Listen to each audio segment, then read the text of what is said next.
Entonces queremos que sean todos bendecidos. Y nuestro deseo es que en este periodo haya regeneración, haya edificación, haya fortalecimiento de parte de nuestro Dios y Padre. Estamos transmitiendo por Facebook, YouTube y Zoom. Vamos a pasar a la palabra de Dios inmediatamente. Por favor, abran sus Biblias en Romanos capítulo 8, 31 al 34. Dice así. Entonces, ¿qué diremos a esto? Si Dios está por nosotros, ¿quién estará contra nosotros?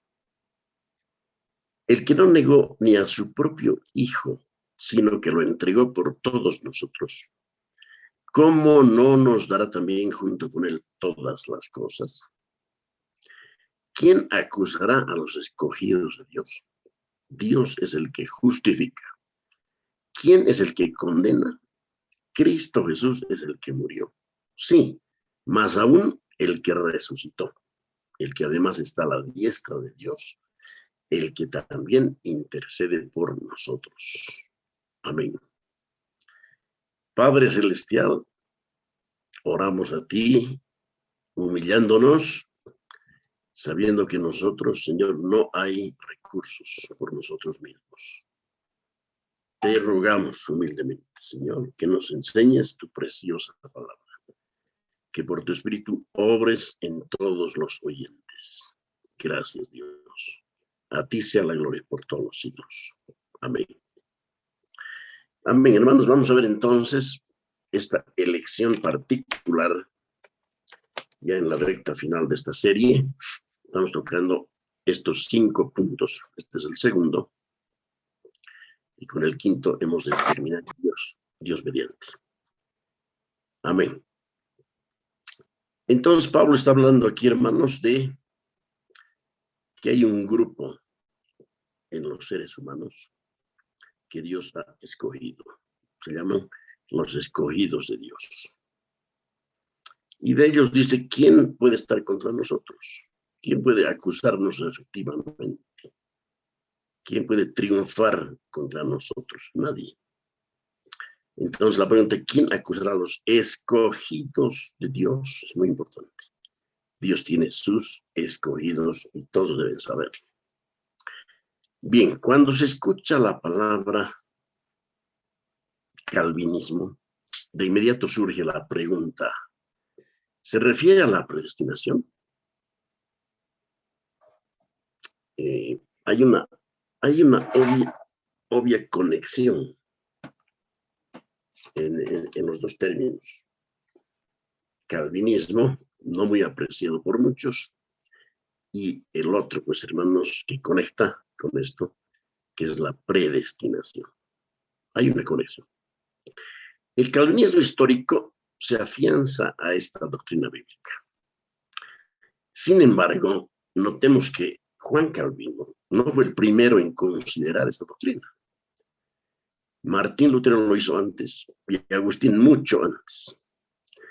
Lutero escribió más sobre el tema, sobre este tema de la elección particular, que Calvino. Calvino trató esta doctrina en sus famosos institutos de la religión cristiana, escasamente en comparación con otros temas doctrinales. Sin embargo, esta relación entre calvinismo y elección, y predestinación más bien, está ahí, ¿no? Hay algo que liga estas dos palabras y sus significados. Casi todas las iglesias tienen algo que decir de la predestinación, simple y sencillamente, porque la Biblia enseña esta doctrina,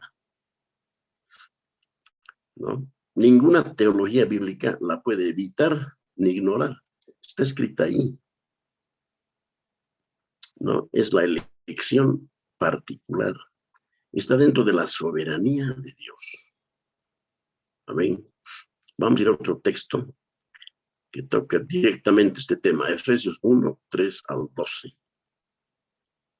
Una porción larga, tratemos de ubicar esta elección en esta porción de la Escritura. Dice así, Efesios 1, 3 al 12. Alabemos al Dios y Padre de nuestro Señor Jesucristo, pues en nuestra unión con Cristo nos ha bendecido en los cielos con toda clase de bendiciones espirituales. Dios nos escogió en Cristo desde antes de la creación del mundo para estar en su presencia santos y sin falta. Por su amor, Dios nos predestinó a ser adoptados como hijos suyos por medio de Jesucristo, conforme a lo que se había propuesto en su voluntad.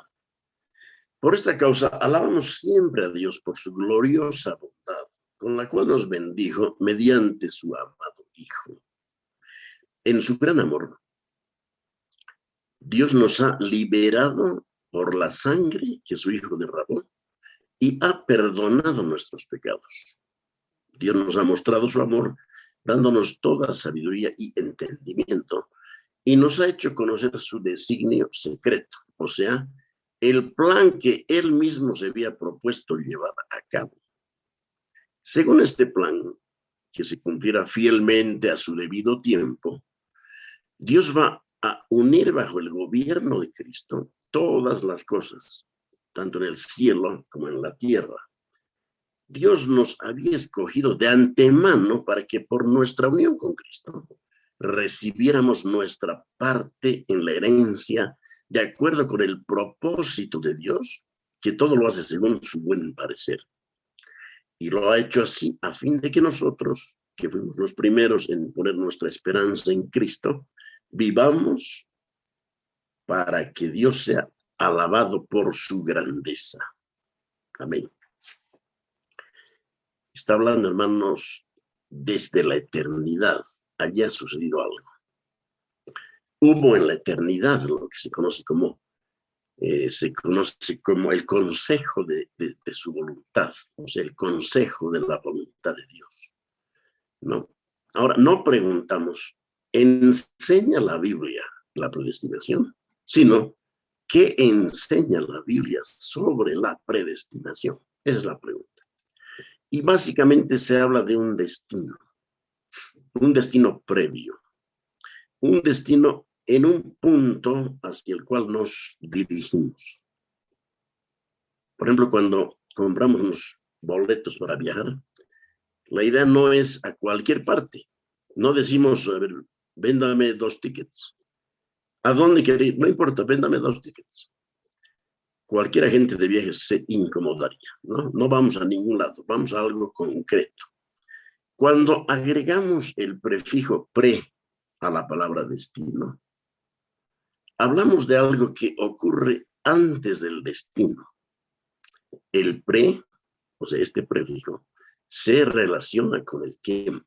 Bíblicamente, la predestinación tiene lugar no solo antes de que creamos en Cristo, ni siquiera antes que nazcamos, sino desde toda la eternidad, antes de que el universo fuera creado.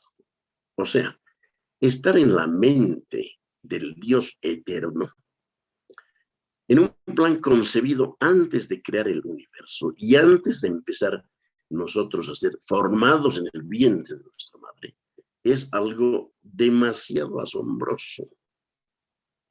Es magnífico esta idea de nuestras mentes, hermanos, es muy fuerte, muy indescriptible, muy valiosa. Haber estado en la mente de Dios antes de los tiempos de los siglos es maravilloso, sencillamente. Por alguna razón, no hablamos de esto a menudo. Qué extraño es esto, hermanos. Por alguna razón, no tocamos mucho este tema. ¿Será que lo creemos? ¿Tú lo crees? ¿O crees que eres nomás el resultado de una explosión? El famoso Big Bang. El agente de la predestinación, hermanos, Dios mismo, ¿qué ha hecho en su soberanía? Él ha predestinado. Notemos eso. Los seres humanos vienen a ser objeto de su predestinación. En resumen, la predestinación se refiere al plan soberano de Dios para seres humanos, para con seres humanos, decretado por él en la eternidad. Sin embargo, notemos que la predestinación incluye más que el destino futuro de los humanos. También incluye lo que acontecerá en el tiempo y el espacio. Ahora, dentro del término amplio de la predestinación, hay un aspecto llamado elección, que se refiere a un acto benevolente que resulta en la salvación de los elegidos. A ver, ¿qué les parece esto, hermanos? Voy a reiterar esto. Dentro del término amplio de la predestinación, hay un aspecto llamado elección, que se refiere a un acto benevolente que resulta en la salvación de los elegidos. Qué hermoso.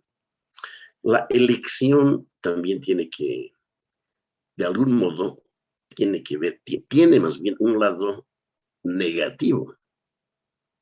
A ver, ¿cómo puede ser esto? Hay un lado negativo que se llama reprobación, que señala a aquellos que sencillamente no son elegidos. Porque si Dios tiene unos que son elegidos, ha de tener otros que no son elegidos. Eso es más que lógico.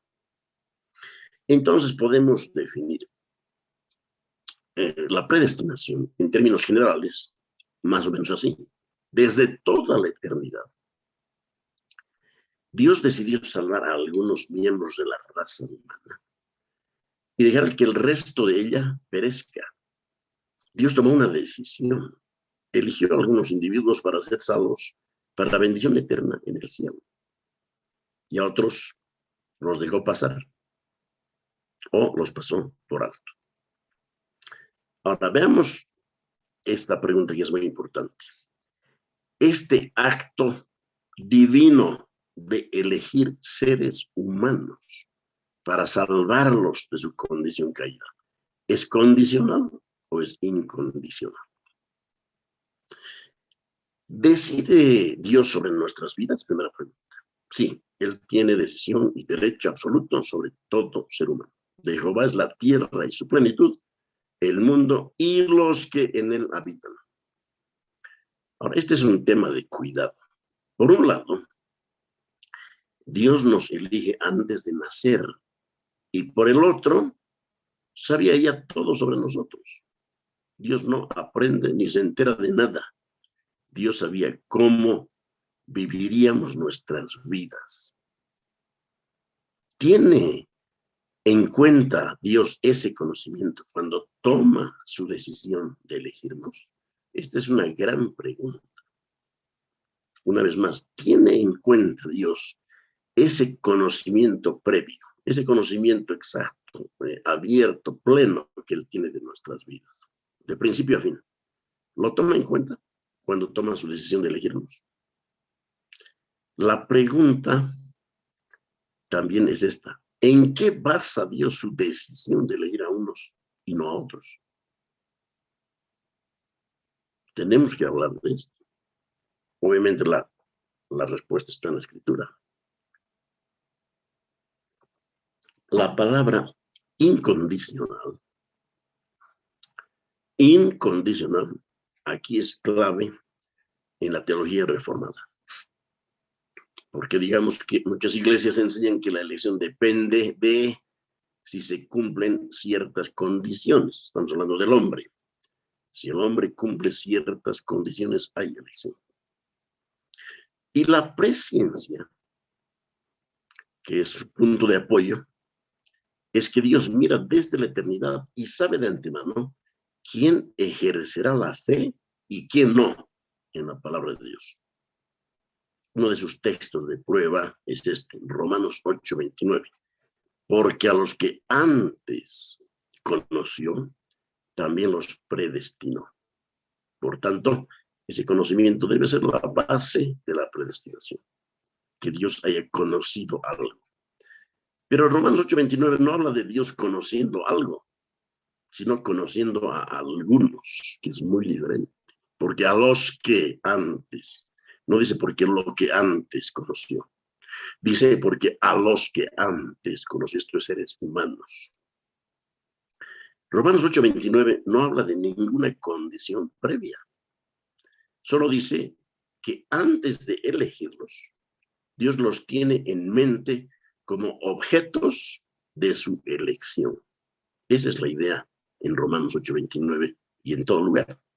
No es un conocimiento informativo para Dios, porque Dios no se informa de nada, ¿no? Lo que leemos en Romanos 8 no habla de eso.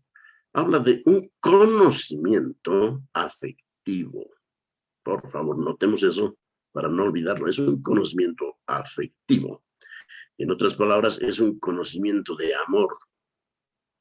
Dios conoce a un pueblo al que elige de la eternidad y lo ama y lo escoge incondicionalmente. El sentido de Romanos 8, versículos 29 y 30, es que a todos los que Dios conoce de antemano, predestina, llama, justifica y glorifica. Esa es la cadena. Notemos que empieza con que Dios nos conoce de antemano en la eternidad, con un conocimiento de amor, o sea, nos ama. Lo que viene es que después nos predestina, también en la eternidad, y en el tiempo nos llama, nos justifica y nos glorifica. Hermosa cadena, hermanos, dentro de este tema maravilloso de la elección particular. Ahora, notemos que todos los llamados son justificados. ¿De acuerdo? Eso está claramente en el texto. No puede haber otra manera de ver esta realidad. Todos los llamados son justificados. O han de ser justificados, ¿no? Dependiendo de los que, pensando en los que aún no han creído. Pero en general estamos diciendo que en el plan de Dios todos los llamados son justificados. No puede haber un llamado que no llegue a ser justificado. Eso es imposible. Ahora recordemos, en teología reformada en particular, hay dos llamados, el externo y el interno. Yo creo que esta enseñanza, hermanos, para algunos es fresca, para otros no tanto.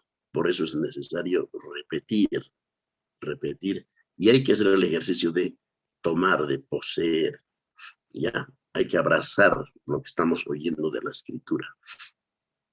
Entonces, hay dos llamados, el externo y el interno. Estas son palabras técnicas, ¿no? No vamos a encontrar en la Biblia. Este es el llamado externo, no nada de eso. Palabras técnicas. El externo va en la predicación de la palabra de Dios. Y todos los oyentes son convocados a venir a Cristo. Imaginemos a una persona que está predicando en una plaza y los oyentes son 50. Los 50 son convocados por este predicador a venir a Cristo, a arrepentirse, a creer en el Señor. De esos 50, algunos ignoran el mensaje, otros lo rechazan y otros responden positivamente. Y la justificación es por escuchar y creer. Escuchar y creer hacia la justificación. Ahora, hay muchos que son llamados, pero nunca son justificados. Pero nunca, estoy hablando, hay muchos que son llamados, pero nunca son justificados. Claro, llamados por el predicador en la plaza o en la oficina o donde fuere. Muy bien, ahora veamos el llamado interno.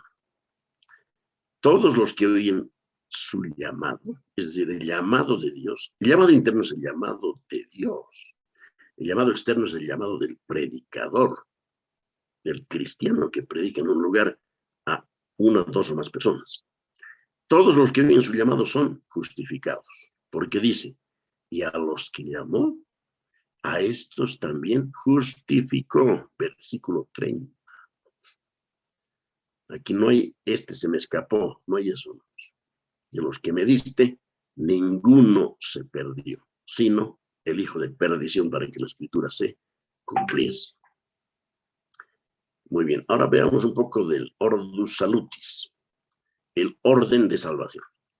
Pero que quedó claro lo de llamado externo por parte del predicador, el ser humano, y llamado interno, cuando Dios utiliza esa palabra del predicador, que hace llamado externo, y obra interna y soberanamente en las personas que él había escogido de antemano. El orden de salvación.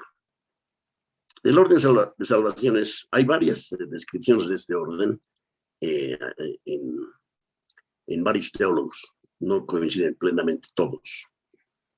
Esa es la bendición de la Iglesia Reformada, que somos libres para pensar. Podemos pensar todos y no hay un comité que nos diga esto hay que creer de esta manera y esto de esta otra. No. Entonces, el orden es conoció, predestinó, llamó, justificó, glorificó. Una vez más, conoció, predestinó, llamó, justificó, glorificó. O los conoció, los predestinó, los llamó, los justificó, los glorificó. En el orden de la salvación, ordo salutis, notamos que la predestinación precede al llamado.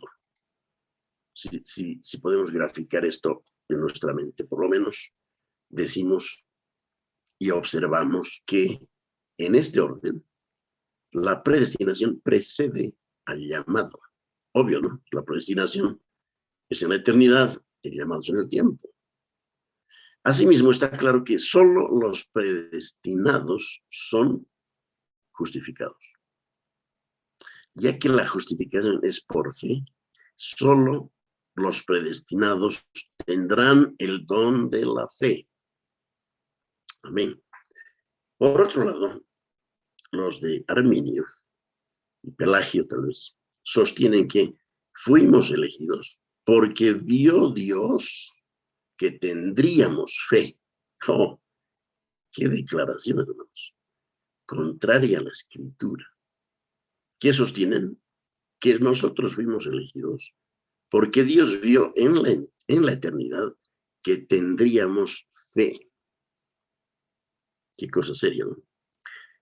Pero la fe, aunque es una condición necesaria para la salvación, no lo es para la elección. Una vez más, la fe, aunque es necesaria, condición necesaria para la salvación, no lo es para la elección. Y de aquí se desprende claramente que la fe, hermanos, la fe para creer en Dios es un don de Dios. Nadie puede creer en Dios sin la asistencia del propio Dios. Esta es la diferencia fundamental entre la elección condicional y la elección incondicional, entre estos dos términos. Entre todas las formas de semi-pelagianismo y agustinianismo, entre arminianismo y calvinismo. Okay. Posiciones antagónicas y muy antiguas, hermanos. Una vez más, pelagianismo versus agustinianismo. Ahora, arminianismo versus calvinismo. Los teólogos reformados entienden la cadena de oro de la siguiente manera. Vamos a ver. Desde toda la eternidad, Dios conoció a sus elegidos. Los conoció no solo en su identidad, sino también en el sentido de amarlos, de no abandonarlos. La visión reformada enseña que Dios soberanamente lleva a cabo la salvación de sus elegidos. Eso es definitivo. La Confesión de Fe de Westminster declara: por el decreto de Dios, para la manifestación de su gloria, algunos hombres y ángeles están predestinados a la vida eterna y otros preordenados, eso vamos a ver después, a la muerte eterna. ¿En qué forma son llegan a su destino de muerte. Vamos a verlo enseguida. Estos ángeles y hombres, predestinados de este modo, están diseñados de manera particular e inmutable, y su número es tan cierto y definitivo que no puede aumentarse ni disminuirse. Entonces, este tema se resuelve en la eternidad y en el tiempo es imposible que sufra algún cambio. Amén. Aquellos de la humanidad que están predestinados a la vida, Dios, antes de la fundación del mundo, de acuerdo con su propósito eterno e inmutable y el consejo secreto y su buena voluntad, ha elegido en Cristo para gloria eterna, de su mera gracia y amor libres, sin prever la fe, ni las buenas obras, ni la perseverancia en ninguno de ellos, o cualquier otra cosa en la criatura, como condiciones o causas que lo conmuevan, y todo para la alabanza de su gloriosa gracia. Esta es una construcción gramatical, hermanos, que está, yo diría, completa, es amplia, es muy importante. Una vez más quiero decirla.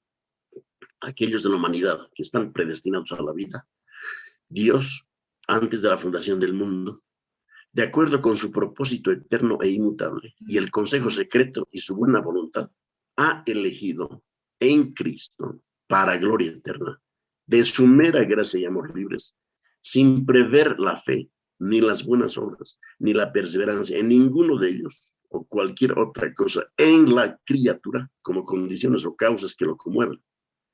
Y todo para la alabanza de su gloriosa gracia. Notemos eso, gloriosa gracia. La gracia de Dios es una cosa gloriosa, hermano, gloriosa. Bendito Dios y bendita su gracia para siempre. La confesión de fe de Westminster explica así la elección incondicional. Los motivos de nuestra elección no son algo previsto por Dios en nosotros, sino el buen placer de su voluntad soberana. Aquí la soberanía de Dios se refiere no solo a su poder y autoridad, sino también a su gracia. Esto hace eco de lo que Pablo declara enfáticamente en Romanos 9, del 10 al 16. Leo. Romanos 9, 10 al 16. Y no solo esto, sino que también Rebeca concibió mellizos de uno, nuestro padre Isaac.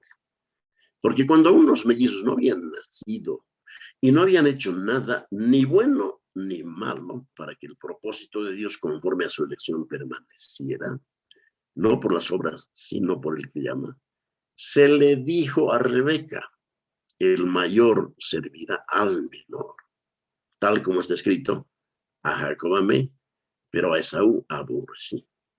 ¿Qué diremos entonces? ¿Que hay injusticia en Dios? De ningún modo, porque él dice a Moisés, tendré misericordia del que yo tenga misericordia y tendré compasión del que yo tenga compasión. Así que no depende del que quiere ni del que corre, sino de Dios que tiene misericordia. Tendré misericordia de quien tenga misericordia y tendré compasión de quien tenga compasión. Señala el principio de la soberanía, de la misericordia y la gracia de Dios. Dios no debe gracia a nadie. Si la debiera, no sería gracia. La justicia impone la obligación, pero la gracia, en su esencia, es voluntaria y gratuita. Es decir, Dios elige por el placer de su voluntad. Notemos esto, hermanos, que cuando Dios elige en la eternidad a los suyos, lo hace experimentando un placer en sí mismo por el hecho mero de hacerlo.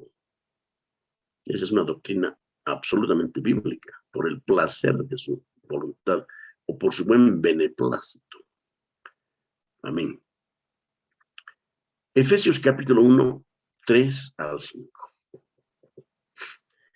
Bendito sea el Dios y Padre de nuestro Señor Jesucristo, que nos ha bendecido con toda bendición espiritual en los lugares celestiales en Cristo.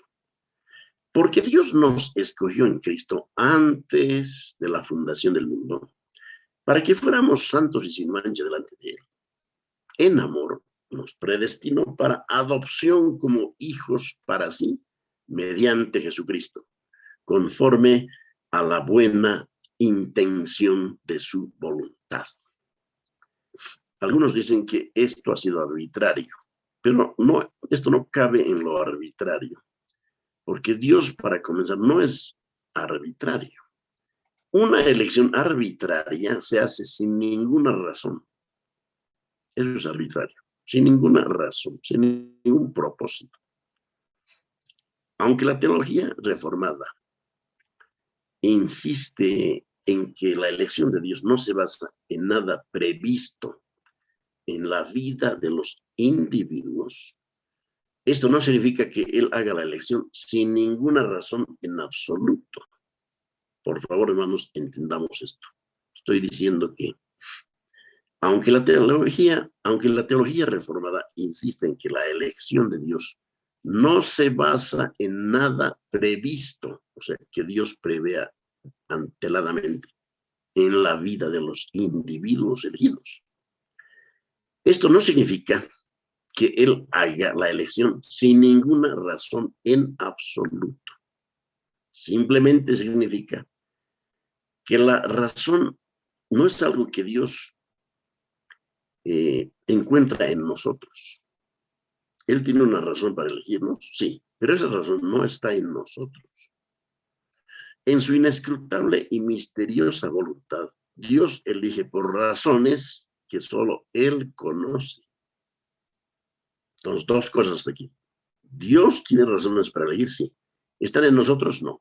¿Las conoce Él solamente? Sí. Él elige según su propio y buen placer, que es su derecho divino. Amén. En todas las formas de semi-pelagianismo, en el análisis final, los fundamentos de la elección de Dios descansan inevitablemente en las acciones de los hombres. Esto es salvación por obras, directamente, hermanos. Aquí es donde vemos la influencia generalizada del pelagianismo en la iglesia de nuestros días. Cómo, hermanos, ha invadido a la iglesia evangélica este pensamiento de que Dios responde para salvarnos a nuestras obras. Esto es muy, muy serio, hermanos, muy serio. Y muy triste a la vez, ¿no? Amén. Cuando Dios elige a Jacob sobre Esaú, los hermanos gemelos, los compañeros de habitación, ¿no? Cuando Dios elige a Jacob y Esaú, no lo hace por acciones buenas o malas de ellos. Qué interesante es esto. Por eso Pablo escribe en Romanos 9:11, pues no habían aún nacido, ni habían hecho aún ni bien ni mal, para que el propósito de Dios conforme a la elección permaneciese, no por las obras, sino por el que llama. ¿Cómo insiste Pablo en que no es por obras? No hemos contribuido, ¿no? Las dos criaturas estaban en el vientre, obviamente no han hecho ni bien ni mal, pero ya ha habido una elección en la eternidad antes que ellos fueran concebidos en el vientre de su madre. Romanos 9:16. Así que no depende del que quiere, ni del que corre, sino de Dios que tiene misericordia. Volviendo a los arminianos y semipelagianos, estos dos grupos, en última instancia, basan su visión de la elección en el que quiere y el que corre. O sea, depende del que quiere y del que corre, lo cual no explica esta doctrina bíblica de la elección, sino que la niega. Veamos ahora la elección y la justicia de Dios. ¿Ya? La elección y la justicia de Dios. Pablo pregunta, Romanos 9:14. ¿Qué pues diremos? ¿Que hay injusticia en Dios? En ninguna manera. ¿Por qué Pablo, maestro por excelencia, escogido por Dios, por gracia, hace esta pregunta? ¿Hay injusticia en Dios? ¿Por qué pregunta eso? Porque Pablo vio que alguna gente objetaría este proceder de Dios, que es soberano. Dirían, ¿por qué Dios no deja que el hombre decida escoger libremente a Dios? Y la objeción que Pablo anticipa es esta. La doctrina calvinista de la elección empobrece la justicia de Dios, dicen. Lo hace injusto cuando elige a algunos y pasa por alto a otros. No parece justo ni correcto que Dios otorgue su gracia a algunos, pero no a otros. Ese es el gran argumento. Ese es el gran argumento. Pero Pablo responde a ese argumento apelando a las palabras de Dios a Moisés. Romanos 9:15. Pues a Moisés dice, tendré misericordia del que yo tenga misericordia y me compadeceré del que yo me compadezca. Esa es la respuesta. O lo que hemos mencionado hace un momento. Dios no debe gracia a nadie. Pero arminianismo pone la gracia de Dios como una deuda de Dios, lo cual desnaturaliza la gracia, porque la gracia por naturaleza es pues gratuita y esa es una redundancia, ¿no es cierto? Dios no le debía gracia ni a Jacob ni a Saúl, a ninguno, hermano. Y si no hubiera elegido a ninguno de los dos, Dios no hubiera violado ningún precepto de justicia o rectitud. Él había permanecido justo como siempre es y nunca dejará de ser. Todavía se piensa que si Dios da gracia a una persona, en aras de la imparcialidad debe dar gracia por igual a otra. Pero este deber de Dios es ajeno a Dios. Dios no debe. Los que son salvos son beneficiarios de su gracia y misericordia soberanas. Los que no enfrentarán la justicia. Nadie recibe el castigo que no merece. Algunos reciben la gracia que no merecen. Otros reciben la justicia. A nadie se le va a tratar con injusticia. Lo cierto es que Dios no trata a todas las personas por igual. Por ejemplo, Dios en su gracia sacó a Abraham de su paganismo en Ur de los Caldeos e hizo un pacto de gracia con él, que no hizo con otros paganos. Y el resto de su familia, la familia de Abraham, quedó en ese lugar. Fue pasada por alto. Dios se fijó en un hombre, Abraham, y lo sacó de allí. Otro, Dios se reveló a Moisés de una manera que no se la concedió a Faraón. Dos seres humanos, dos pecadores. Otro, Dios le dio a Saulo de Tarso una revelación bendita de la majestad de Cristo, que no se la dio ni a Pilato ni a Caifás. Tres pecadores, Saulo, Pilato, Caifás, pero Dios escogió a Saulo. ¿Por qué? Porque quiso hacerlo con Saulo, con ese pecador llamado Saulo de Tarso. Ya que Dios fue tan misericordioso con Saulo, un violento perseguidor y asesino de cristianos, ¿estaba Dios obligado a hacer lo mismo con Pilato? 1000 veces no. Los creyentes debemos preguntarnos por qué hemos llegado a la fe, mientras que muchos de nuestros amigos, incluso hermanos, no lo han hecho. ¿Por qué? Respondemos porque la gracia de Dios opera particularmente. Él hace una elección. Cuando nosotros creímos en el Evangelio, respondimos positivamente al Evangelio porque somos mejores que ellos. Todos conocemos las respuestas a estas preguntas. Solo podemos mirar hacia la gloria de la gracia de Dios hacia nosotros, una gracia que no merecíamos entonces y no merecemos ahora y no mereceremos nunca.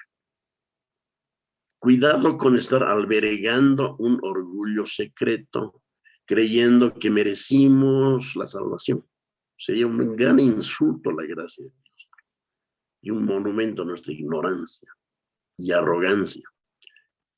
Ahora veamos elección e incapacidad moral. Esto de la capacidad o incapacidad moral vimos en el primer tema de estos 5.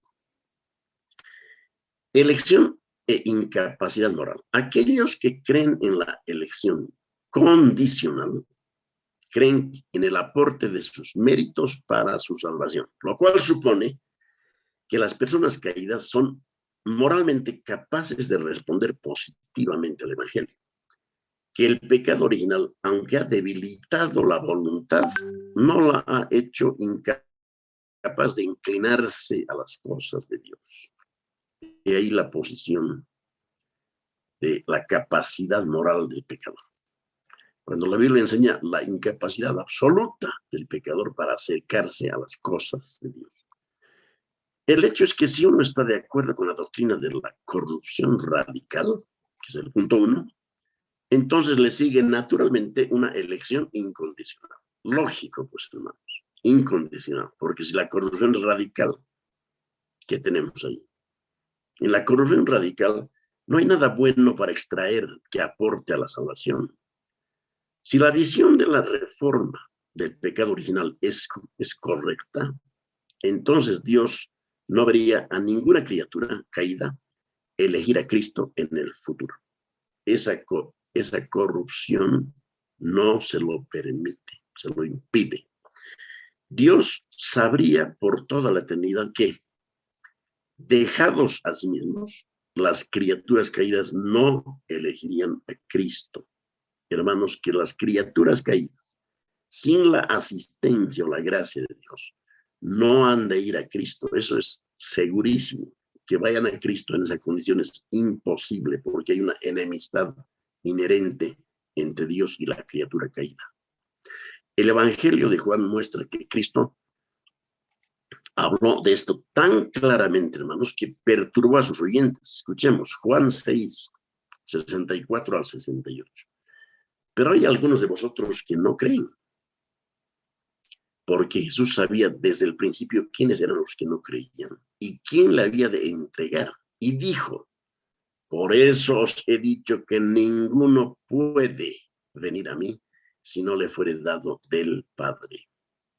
Desde entonces muchos de sus discípulos volvieron atrás y ya no andaban con él. Dijo entonces Jesús a los 12, ¿queréis acaso iros también vosotros?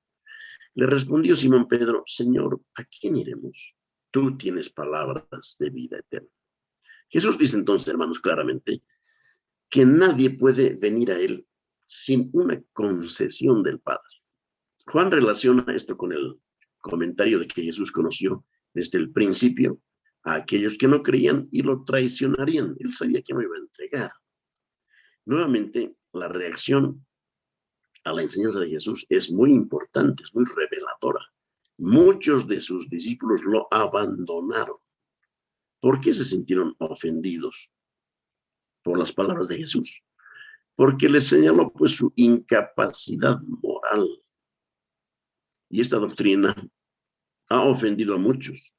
Y muchos han rechazado la teología reformada precisamente por esto. También es interesante la reacción de Pedro a las palabras de Jesús. Jesús les preguntó, ¿ustedes también quieren irse? Señor, ¿a quién iremos? Responde Pedro, tú tienes las palabras de la vida eterna. Esta respuesta sugiere que Pedro estaba menos que enamorado, digamos, entre comillas, de la enseñanza de Jesús. Es como si Pedro le hubiera dicho, no me gusta esta doctrina, más que los que se alejaron, pero ¿dónde podemos ir? O sea, ¿qué otra opción tendremos o tendríamos? Tú eres el maestro en quien confiamos y seguimos, tienes las palabras de vida eterna. Así que nos mantendremos contigo aunque enseñes algunas cosas difíciles. Sería una respuesta así. O Pedro respondió de corazón y con certeza, hermanos, de lo que se trataba, permanecer con él o irse de él. Anteriormente, en el mismo Evangelio de Juan, Jesús dice algo similar con respecto a la incapacidad moral. Juan 6, 43 al 44. No murmuren entre ustedes. Nadie puede venir a mí a menos que el Padre que me envió lo atraiga y lo levantaré en el último día. O sea, nada menos que un insulto a su respuesta o a su, ¿qué se llama? A su creencia, a su supuesta capacidad moral. No pueden. Ellos decían, podemos. Algo hay en nosotros de bondad. Jesús dice, no, señores, no hay nada. Ninguno puede. No hay capacidad moral en el pecador. ¿Y se acuerdan de la palabra el cuo o elco? La palabra griega usada es elco. Y el diccionario teológico del Nuevo Testamento de Kittel define elco como obligar por una superioridad irresistible. Quiere decir que lingüista y lexicográficamente la palabra significa simplemente obligar. Como en los siguientes dos pasajes, Santiago 2:6. Pero vosotros habéis afrentado al pobre. No os oprimen los ricos. Y no son ellos los mismos que os arrastran a los tribunales. Arrastran, hermanos, el cuo, como costal de papas. Eso quiere decir. Hechos 16:19. Pero cuando sus amos vieron que se les había ido la esperanza de su ganancia, prendieron a Pablo y a Silas y los arrastraron hasta la plaza ante las autoridades. Arrastraron el cuo o elco. Hermanos, es tan necesario que Dios nos convierta a Cristo, si no, no hay otra forma. El hombre no puede ni quiere. Siguiendo el ejemplo de Pablo en Efesios, la teología reformada enseña que la fe en sí misma es un don dado a los elegidos. Nadie crea fe en su corazón. Dios mismo crea la fe en sus creyentes. Dios cumple la condición necesaria para la salvación y lo hace sin ninguna condición en nosotros. Miren qué lindo. Dios cumple. En Efesios 2, 8 al 10. Porque por gracia habéis sido salvados por medio de la fe, oh Efesios. Y esto no de vosotros, sino que es don de Dios, no por obras, para que nadie se gloríe. Porque somos hechura suya, creados en Cristo Jesús para hacer buenas obras, las cuales Dios preparó de antemano para que anduviéramos en ellas. Entonces la fe es el resultado de la obra soberana de regeneración del Espíritu Santo. Veamos brevemente doble predestinación. Doble predestinación. Pregunta, ¿es la predestinación simple o doble? El problema más profundo es cómo la reprobación se relaciona con la elección. Cuando hay elección, hermanos, cuando hubo elección en la eternidad, hubo elección y reprobación. Porque cuando se escoge de una masa, un grupo, los demás están reprobados. Es la doctrina de la reprobación lo que impulsó el rótulo de decreto horrible. Si algunas personas son elegidas y otras no, la predestinación tiene dos lados. No basta hablar de Jacob, también debemos considerar a Esaú. La predestinación debe ser doble en algún sentido. Ahora, ¿en qué sentido? Eso tenemos que ver. La pregunta entonces no es si la predestinación es doble, sino cómo es doble. ¿En qué sentido la predestinación es doble? Hay obviamente diferentes puntos de vista. Uno de ellos es aterrador y dice lo siguiente. Así como Dios interviene en las vidas de los elegidos creando fe en sus corazones, así también interviene en los corazones de los reprobados, obrando en ellos la incredulidad. Esto último se deduce de pasajes que hablan del endurecimiento de los corazones. ¿Se acuerdan? En la salida de Egipto del pueblo de Dios, endureciendo los corazones, el del faraón especialmente. Entonces, hermanos, de ahí se deduce esta definición que acabo de leerles. ¿Ok? Imagínense, en resumen, Dios obra fe en sus elegidos y obra incredulidad en sus reprobados o en los reprobados. La teología clásica reformada rechaza esta teoría, aunque algunos la calificaron de hipercalvinismo, otros de subcalvinismo, pero debiera llamarse anticalvinismo. Aunque el calvinismo ciertamente sostiene una especie de doble predestinación, no es esa. La doble predestinación reformada es así. Atención aquí, hermanos. El lado positivo se refiere a la intervención activa de Dios en las vidas de los elegidos, obrando fe en sus corazones. Ahí está el don de fe. Clarísimo. ¿Eso a quiénes? A los elegidos. Lo negativo se refiere, o sea, a los otros, no a la obra de una incredulidad en sus corazones por parte de Dios. No que Dios obre incredulidad en sus corazones, sino simplemente a retener de ellos su gracia regeneradora. Quiere decir que en ellos ya hay una incredulidad. No es que Dios les hace incrédulos, ellos ya son incrédulos, así como lo son los elegidos antes de ser regenerados. O sea, todos incrédulos, hermanos. Ahí empieza la cosa, todos incrédulos. Ahora, el hermano Calvino comenta sobre esto con estas palabras. Ahora, dice él, si no estamos realmente avergonzados del Evangelio, debemos necesariamente reconocer lo que en él se declara abiertamente, que Dios, por su buena voluntad eterna, para la cual no había otra causa que su propio propósito, nombró a los que le agradó salvar, rechazando todo lo demás, y que a los que bendijo con esta adopción gratuita para que sean sus hijos, los iluminó por medio de su Espíritu Santo, para que reciban la vida en Cristo, mientras que los otros, continuando en su propia voluntad en incredulidad, quedan destituidos de la luz de la fe en total oscuridad.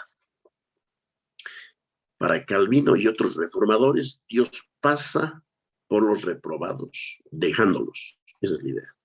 O sea, pasándolos por alto. Él no los obliga a pecar, ni crea nuevos males, ni nada de eso en sus corazones. Los deja a sí mismos, a sus propias elecciones y deseos, y ellos siempre eligen rechazar el Evangelio, y eso es natural. La teología reformada no enseña que Dios lleve a su reino a los elegidos, pateando y gritando en contra de su voluntad. Es otro invento del bando contrario.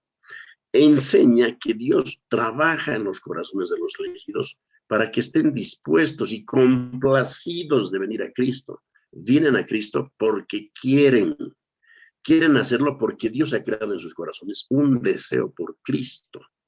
Del mismo modo, los reprobados no quieren abrazar a Cristo con seriedad ni de lejos, no tienen ningún deseo por Cristo y huyen de Él. Así vemos que este esquema positivo-negativo del calvinismo, en el que Dios trabaja activamente en las vidas y los corazones de los elegidos, mientras pasa por alto a los reprobados y los deja en su condición natural. Hermanos, esto produce escándalo, antes, ahora y cómo será después. Es importante entonces recordar que en su decreto de elección, Dios considera la masa de la humanidad en su condición de pecado caído. Notemos eso de la masa, eso es todos.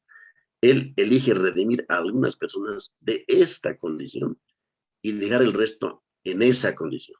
Interviene en las vidas de los elegidos, mientras que no interviene en las vidas de los reprobados. Un grupo recibe misericordia y el otro recibe justicia.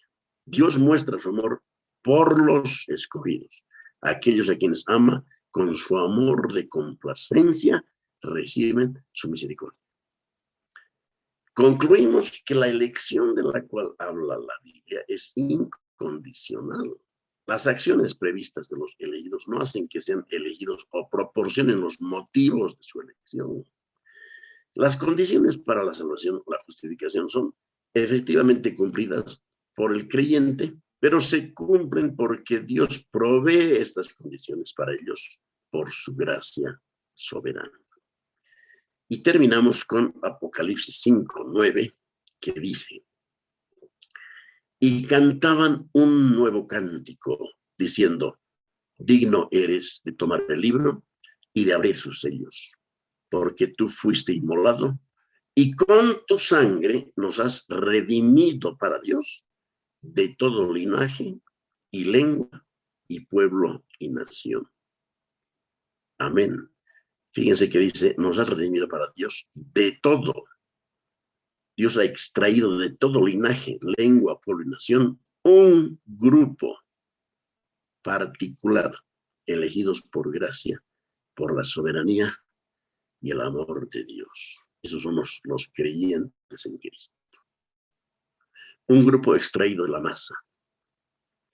Amén. Que la gracia sea con ustedes, hermanos. Amén.